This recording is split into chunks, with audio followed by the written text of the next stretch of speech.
శ్రీ గురుభ్యో నమః.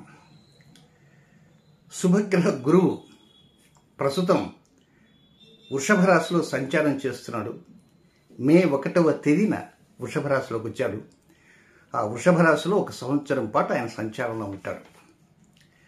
మరి ఈ వీడియోలో ఒక ప్రత్యేకమైనటువంటి అంశాన్ని తెలియజేయాలనేటువంటి ఉద్దేశంతోనే నేను వీడియో చేస్తున్నాను.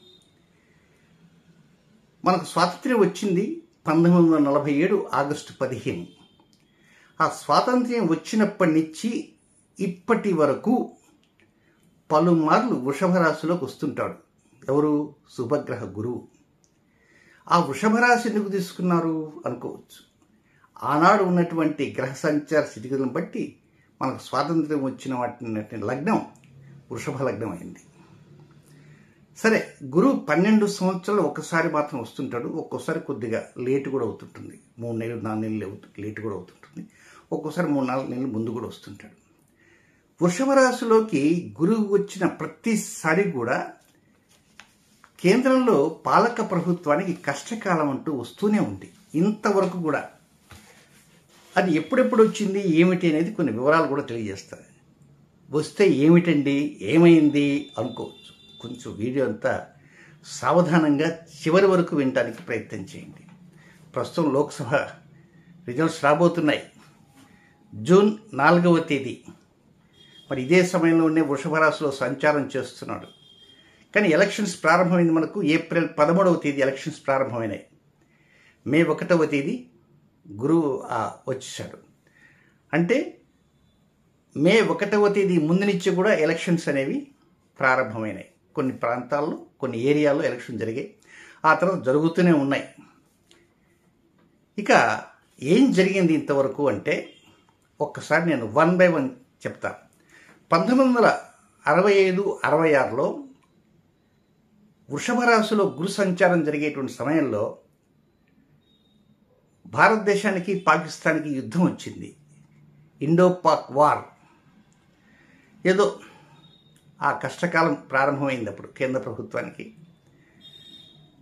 కొంచెం కష్టపడ్డారు.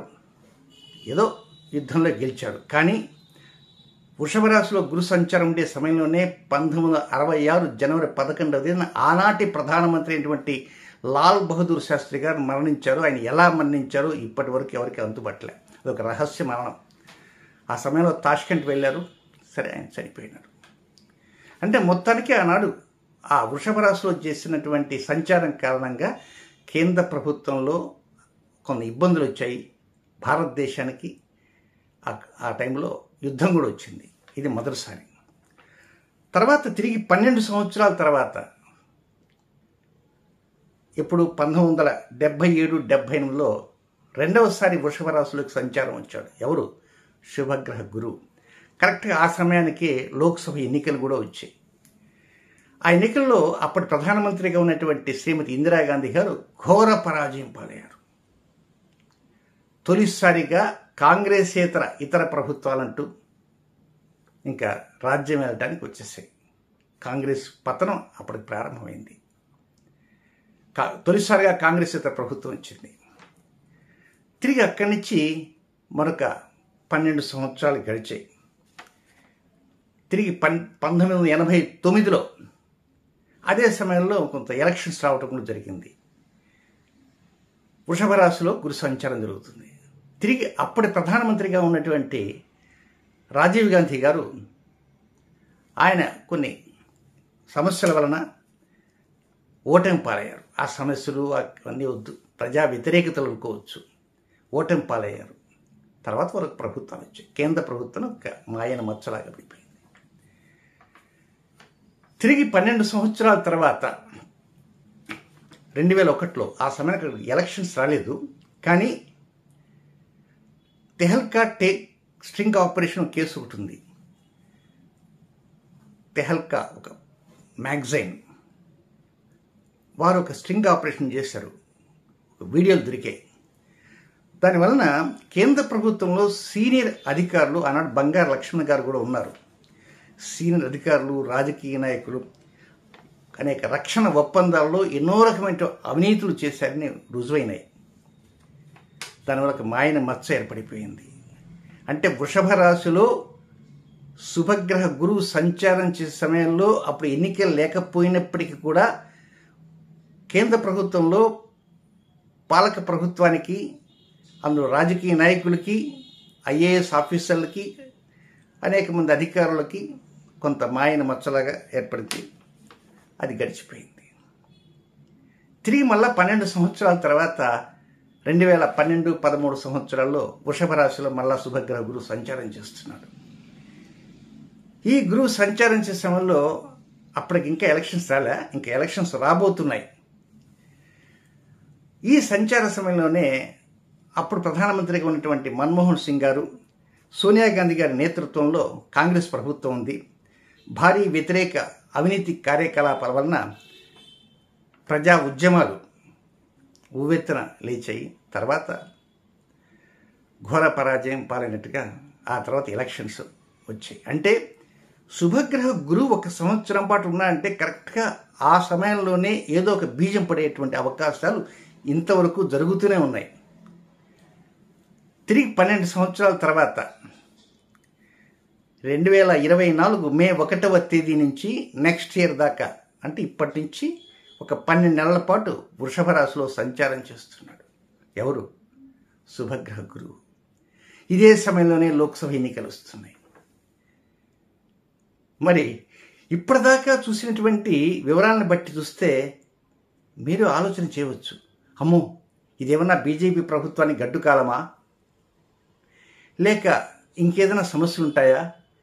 ఇంకా వృషభ రాశిలో ఉంటాడు ఇంకొక సంవత్సరం, అంతే ఇంకా 11 నెలల పాటు ఉంది, ఇంకా మేనే కదా జరిగింది.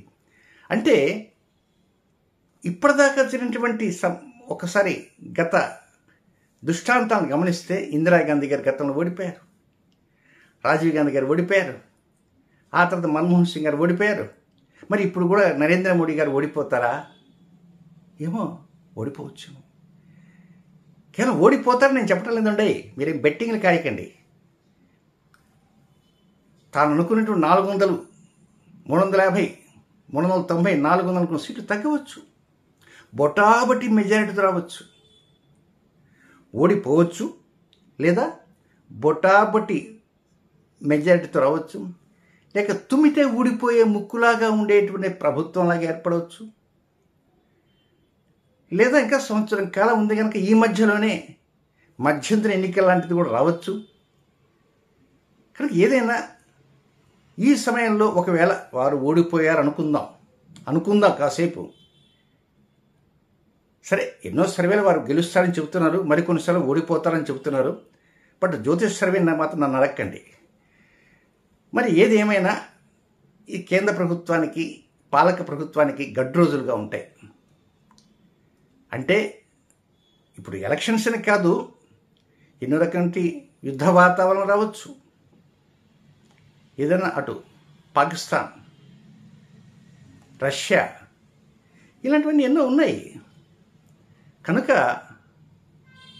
మనమంతా కూడా కొంచెం సంయమనం పాటిస్తూ ఉండాలి. 4వ తేదీ వస్తుందంటే ప్రతి వారు టెన్షన్ ఫీల్ అవుతారు. సరే, ఏదేమైనప్పటికీ ఈ లోక్సభ ఎన్నికలు కావచ్చు, పైగా రాష్ట్రాల అసెంబ్లీ ఎన్నికలు కావచ్చు, నేను ఇచ్చేటువంటి నిర్ణయం ఏంటంటే ఎవరైతే గెలుస్తారో, ఏ నాయకులు గెలుస్తారో వారేం గొప్ప అదృష్టవంతులు అంతకు కాదు. ఓడిపోయినటువంటి వారే అదృష్టవంతులు అని చెప్పచ్చు. అదేమిటండి, అది అంతే. ఎవరైతే ఓడిపోతారో, ఏ నాయకుడైతే ఓడిపోతాడో ఆ ఓడిపోయే నాయకుడు అనుకుంటాడు, కాస్త బాధపడతాడు. తర్వాత అనుకుంటాడు నేను ఓడిపోవటం మంచిదైంది అని. అంటే గెలిచే వాళ్ళకి సమస్యలు ఉంటాయి. కనుక కేంద్ర ప్రభుత్వంలో పాలక ప్రభుత్వానికి కొంచెం కష్టకాలం మొదలైంది. కనుక ఏదైనా ప్రజా ఉద్యమాలు లాంటి రావచ్చు, ఇతర సరిహద్దు సమస్యల వలన యుద్ధ వాతావరణం రావచ్చు. ఏదైనా వచ్చినా కూడా భారతదేశం చాలా అప్రమత్తంగా ఉంటుంది. కనుక ఇప్పటిదాకా జరిగిన దృష్టాంతాల వలన శుభగ్రహ గురువు వృషభ రాశి సంచారం అంతా కూడా ఇబ్బందులు తెచ్చిపెడుతుంది. కనుక మరి ఎలాంటి ఇబ్బందులు తెస్తుందో ఏమిటో ఒకసారి మనం గమనించాలి. దీనికి కూడా ఒక పంచగ్రహ కూటమి. సరే, దాని గురించి ఒక వీడియో కూడా నేను అందించడం చేశాను. సరే, ఏదేమైనా అందరికీ తెలియజేసింది ఏంటంటే ఎక్కడ ఏ పార్టీ గెలుస్తుందో, ఏ పార్టీ ఓడిపోతుందో అనేది దాని గురించి మీరు ఆలోచించవద్దు. బెట్టింగ్ జోలికి వెళ్ళకద్దు. బెట్టింగ్ జోలికి అస్సలు వెళ్ళవద్దు.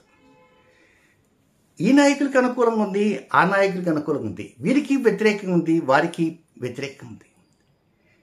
ఈ పార్టీకి అనుకూలంగా లేదు, ఆ పార్టీకి అనుకూలంగా లేదు. ఆ విధంగా ఈసారి తొలిసారిగా ఇలాంటి ఎన్నికలు వచ్చాయి. కనుక ఊహకందనేటువంటి రీతిలో ఉంటాయి ఎన్నికల రిజల్ట్స్. సరే, వచ్చినా కూడా చూద్దాం, వెయిట్ అండ్ సీ. మరి ఈ వీడియో వచ్చే సమయం ఇది మే 30వ తేదీ కనుక ఇప్పుడు రాత్రి సమయం కావచ్చింది. 8 గంటల 30 నిమిషాలు అయింది. రేపు 31, అదే జూన్ 1, 2, 3, 4వ తేదీ సాయంత్రానికల్లా who is the prime minister అని తేలిపోతుంది. కనుక కొంచెం సరదాగా మాట్లాడడానికి, ఈ ప్లానటరీ పొజిషన్స్ ఇలా ఉంటాయి అని చెప్పడానికి ఈ వీడియోని మీకు అందిస్తానని తెలియజేయడానికి చెబుతున్నాను. శుభం.